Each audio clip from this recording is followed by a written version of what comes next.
Pengertian perencanaan pembelajaran. Perencanaan berasal dari kata rencana yang berarti pengambilan keputusan untuk mencapai tujuan. Menurut Ellis, bagaimana dikutip Sanjaya mengatakan bahwa perencanaan itu pada dasarnya suatu proses dan cara berpikir yang dapat membantu menciptakan hasil yang diharapkan. Dari pendapat tersebut menggambarkan bahwa setiap perencanaan dimulai dengan menetapkan target atau tujuan yang akan dicapai. Selanjutnya, berdasarkan penetapan target atau tujuan tersebut, dirumuskan bagaimana mencapainya. Sementara itu, pembelajaran berasal dari kata instruction yang banyak digunakan dalam dunia pendidikan di Amerika Serikat. Kata instruction banyak dipengaruhi oleh aliran psikologi kognitif holistik yang menempatkan siswa sebagai sumber kegiatan.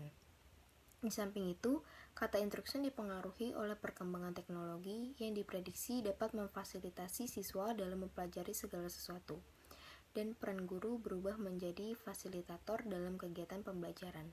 Pembelajaran pada hakikatnya merupakan upaya membelajarkan siswa dan perancangan pembelajaran merupakan penataan upaya tersebut agar muncul perilaku belajar.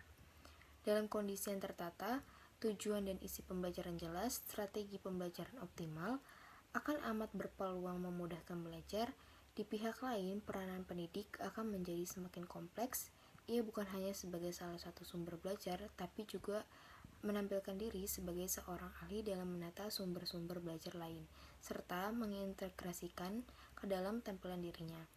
Pendidik harus mampu menampilkan diri sebagai satu komponen yang terintegrasi dari keseluruhan sumber belajar. Berarti kurang tepat kalau dikatakan bahwa pembuatan perencanaan pembelajaran dimaksudkan untuk memudahkan mengajar. Perencanaan pembelajaran bukan untuk itu, akan tetapi untuk memudahkan peserta didik dalam belajar. Peserta didik yang selayaknya dijadikan kunci akhir dalam menetapkan suatu perencanaan pembelajaran, yaitu menurut Sukamto. Perencanaan pembelajaran ini merupakan suatu proses untuk menentukan metode pembelajaran manakah yang lebih baik dipakai guna memperoleh perubahan yang diinginkan pada pengetahuan dan tingkah laku serta keterampilan peserta didik dengan materi dan karakteristik peserta didik tertentu. Dari kedua makna tentang konsep perencanaan dan pembelajaran, dapat disimpulkan bahwa perencanaan pembelajaran adalah proses pengambilan keputusan secara rasional tentang tujuan pembelajaran tertentu dengan memanfaatkan segala potensi dan sumber belajar yang ada. Dan dari beberapa pendapat dapat disimpulkan bahwa perencanaan pembelajaran merupakan suatu pendekatan yang sistematis yang mencakup analisis kebutuhan pembelajaran, perumusan tujuan pembelajaran, pengembangan strategi pembelajaran, dan juga serta pengembangan alat evaluasinya dalam upaya mencapai tujuan pembelajaran yang diharapkan. Perencanaan pembelajaran memiliki beberapa karakteristik. Yang pertama yaitu perencanaan pembelajaran merupakan hasil dari proses berpikir. Yang kedua, perencanaan pembelajaran disusun untuk mengubah perilaku siswa sesuai dengan tujuan yang ingin dicapai. Yang ketiga yaitu perencanaan pembelajaran berisi tentang rangkaian kegiatan yang harus dilaksanakan untuk mencapai tujuan. Selanjutnya yaitu adalah B, tujuan perencanaan pembelajaran. Tujuan perencanaan pembelajaran adalah rumusan kualifikasi kemampuan yang lebih spesifik menyangkut dengan pengetahuan, sikap, maupun keterampilan yang harus siswa setelah mengikuti setiap pokok atau materi pembelajaran. Tujuan dari perencanaan pembelajaran itu adalah tujuan kulikuler, yaitu rumusan kualifikasi kemampuan yang harus dicapai oleh siswa setelah mempelajari mata pelajaran atau bidang studi. Selanjutnya ada pun tujuan yang lebih tinggi dari tujuan kulikuler, yaitu tujuan lembaga atau institusional, yaitu rumusan kualifikasi yang harus dimiliki atau dicapai setelah siswa menyelesaikan program satuan pendidikan. Dan ada pun tujuan yang terakhir yang paling tinggi yaitu adalah tujuan pendidikan nasional, yaitu harus menjadi muara dari tujuan-tujuan yang ada di bawahnya. Nah, menguasai sepenuhnya bahan dan materi, metode dan penggunaan alat perlengkapan pembelajaran, menyampaikan kurikulum atas dasar bahasan dan mengelola alokasi waktu yang tersedia, dan mempelajarkan siswa sesuai yang diprogramkan. Pembelajaran dalam pendidikan adalah untuk merumuskan dan menentukan tujuan pembelajaran, strategi, teknik, dan media agar tujuan pembelajaran umum tercapai. Ada beberapa tujuan perencanaan pembelajaran dalam pendidikan. Yang pertama yaitu menentukan tujuan. Jadi, tujuan pembelajaran ini harus jelas dan spesifik agar dapat diukur dan dievaluasi. Tujuan pembelajaran yang jelas ini dapat membantu guru dalam menentukan strategi dan teknik pembelajaran yang tepat. Yang kedua, menentukan strategi dan teknik pembelajaran yang tepat. Nah, berdasarkan tujuan pembelajaran yang telah ditetapkan, strategi dan teknik pembelajaran yang harus tepat juga harus mempertimbangkan karakteristik siswa dan kondisi lingkungan belajar. Yang ketiga, menentukan media pembelajaran yang tepat. Berdasarkan tujuan pembelajaran dan strategi pembelajaran yang telah ditetapkan, media pembelajaran yang tepat juga harus mempertimbangkan karakteristik dan siswa, kondisi lingkungan belajar. Yang keempat, menentukan evaluasi pembelajaran yang tepat. Evaluasi pembelajaran yang tepat ini berdasarkan tujuan pembelajaran yang telah ditetapkan, yaitu evaluasi pembelajaran tepat harus mempertimbangkan karakteristik siswa dan kondisi lingkungan belajar. Dalam melakukan perencanaan pembelajaran, guru harus memperhatikan karakteristik siswa dan kondisi lingkungan belajar. Perencanaan pembelajaran yang baik akan membantu guru dalam mencapai tujuan pembelajaran dan meningkatkan kualitas pembelajaran.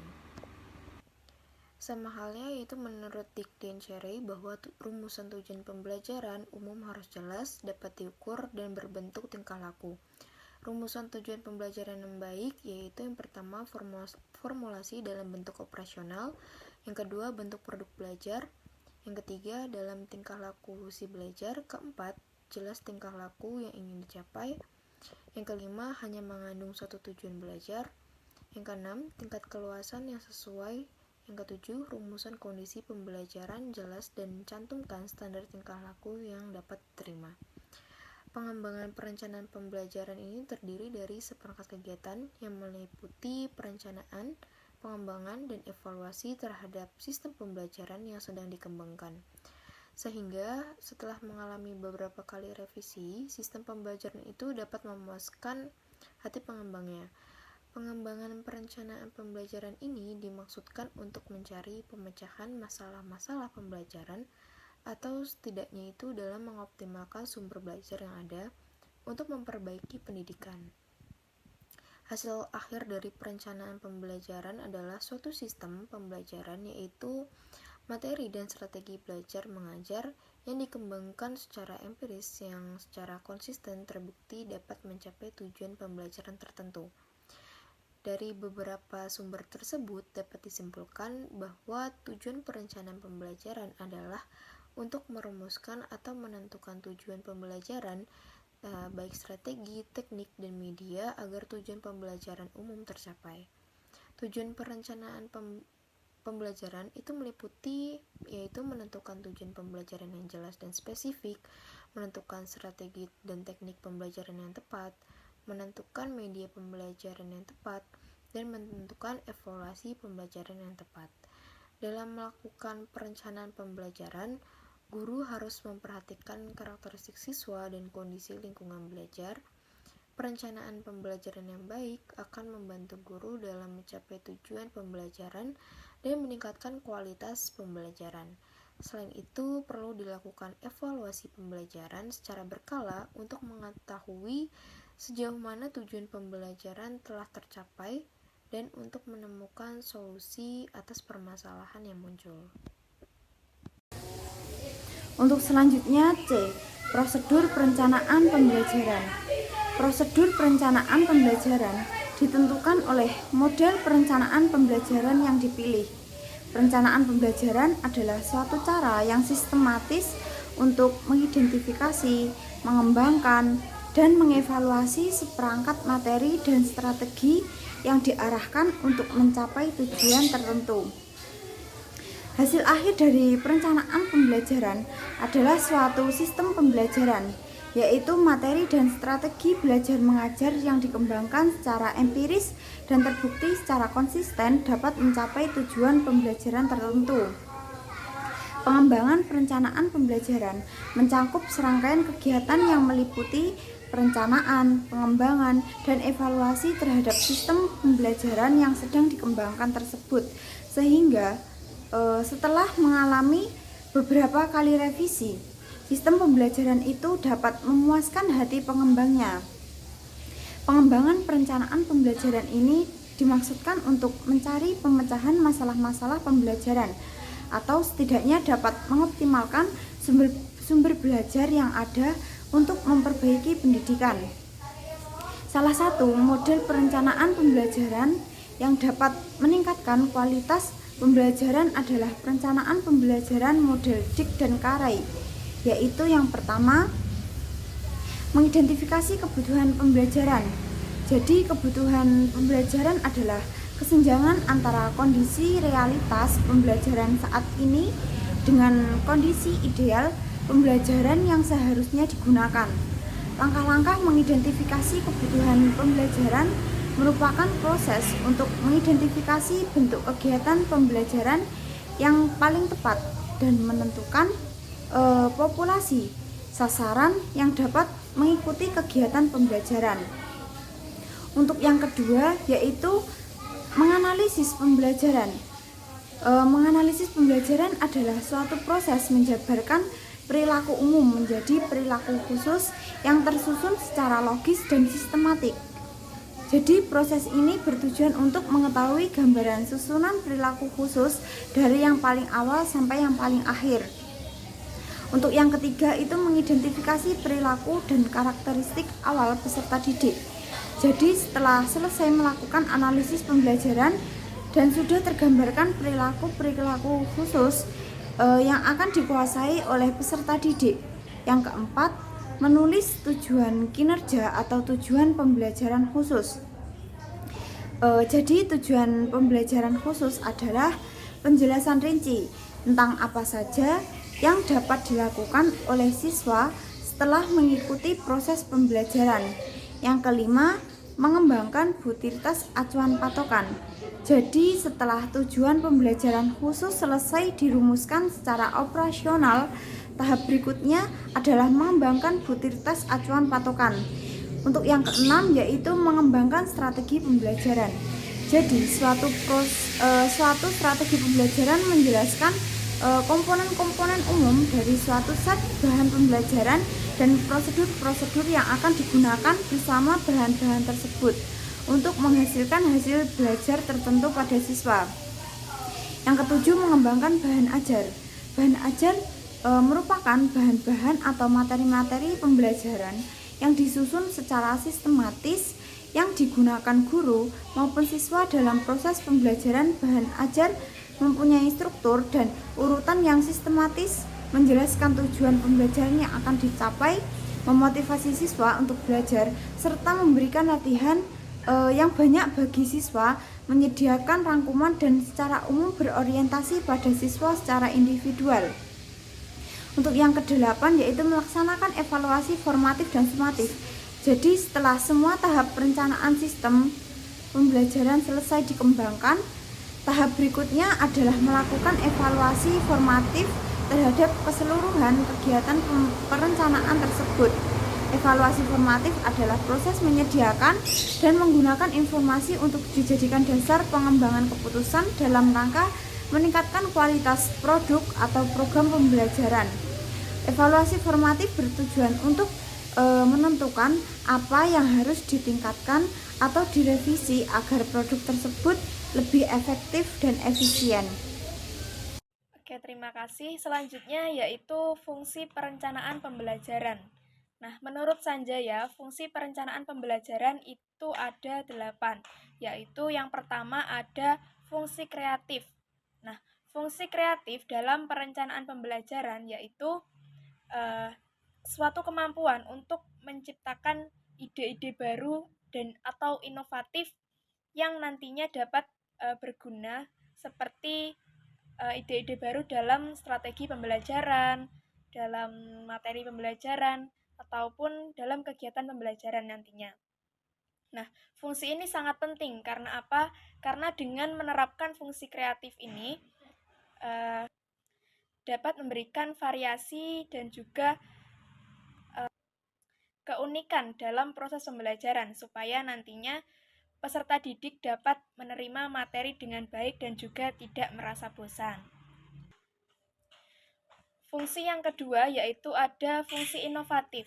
Nah, fungsi inovatif dalam perencanaan pembelajaran yaitu adalah suatu kemampuan untuk Fungsi inovatif dalam perencanaan pembelajaran yaitu suatu kemampuan untuk menciptakan ide-ide baru dan juga revolusioner dalam merancang strategi pembelajaran, kegiatan pembelajaran, dan juga materi pembelajaran. Nah, fungsi ini sangat penting juga. Karena apa? Karena dengan fungsi inovatif itu dapat membawa perubahan yang signifikan dalam cara pembelajaran yang dilakukan nanti, supaya dapat lebih efektif dan juga efisien. Lalu, fungsi perencanaan pembelajaran yang ketiga yaitu ada selektif. Fungsi selektif dalam perencanaan pembelajaran yaitu adalah suatu kemampuan untuk memilih dan juga menentukan metode ataupun materi dan juga strategi pembelajaran yang cocok atau yang paling relevan dan juga efektif yang bisa digunakan dalam pembelajaran. Fungsi yang selanjutnya yaitu ada fungsi komunikatif. Nah, fungsi komunikatif dalam perencanaan pembelajaran yaitu suatu kemampuan untuk menyampaikan informasi, menyampaikan instruksi, dan juga menyampaikan tujuan pembelajaran dengan jelas dan juga efektif kepada peserta didik dalam pembelajaran nanti. Lalu fungsi yang selanjutnya yaitu ada fungsi prediktif. Nah, fungsi prediktif dalam perencanaan pembelajaran adalah suatu kemampuan untuk meramalkan dan juga memprediksi hasil ataupun dampak dari strategi pembelajaran yang direncanakan. Nah, dengan menerapkan fungsi prediktif ini, guru itu perlu mempertimbangkan yaitu seperti karakteristik siswa dan juga materi pembelajarannya dan juga metodenya seperti apa itu juga harus dipertimbangkan. Lalu fungsi yang selanjutnya yaitu ada fungsi akurasi. Fungsi akurasi dalam perencanaan pembelajaran yaitu suatu kemampuan untuk memastikan bahwa perencanaan pembelajaran yang dilakukan itu sesuai dengan fakta dan informasi yang akurat. Guru itu perlu menganalisis dan juga menggali lebih dalam bagaimana karakteristik siswa tersebut, bagaimana tujuan pembelajaran yang nantinya akan dicapai, dan apakah itu sudah akurat atau belum. Selanjutnya yaitu fungsi pencapaian tujuan. Fungsi pencapaian tujuan dalam perencanaan pembelajaran yaitu suatu kemampuan untuk merencanakan langkah-langkah yang bagus, yang baik untuk membantu siswa dalam mencapai tujuan pembelajaran. Nah, jadi guru itu perlu menganalisis lebih dalam bagaimana tujuan pembelajaran itu seperti apa yang spesifik dan jelas supaya nantinya bisa menciptakan langkah-langkah yang cocok untuk mencapai tujuan tersebut. Lalu fungsi yang terakhir yaitu ada fungsi kontrol. Fungsi kontrol dalam perencanaan pembelajaran yaitu suatu kemampuan seorang guru untuk memantau dan juga mengendalikan proses pembelajaran agar berjalan sesuai dengan rencana pembelajaran yang telah direncanakan.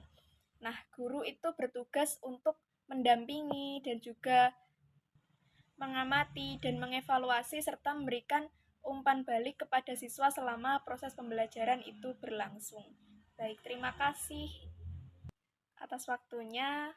Wassalamualaikum warahmatullahi wabarakatuh.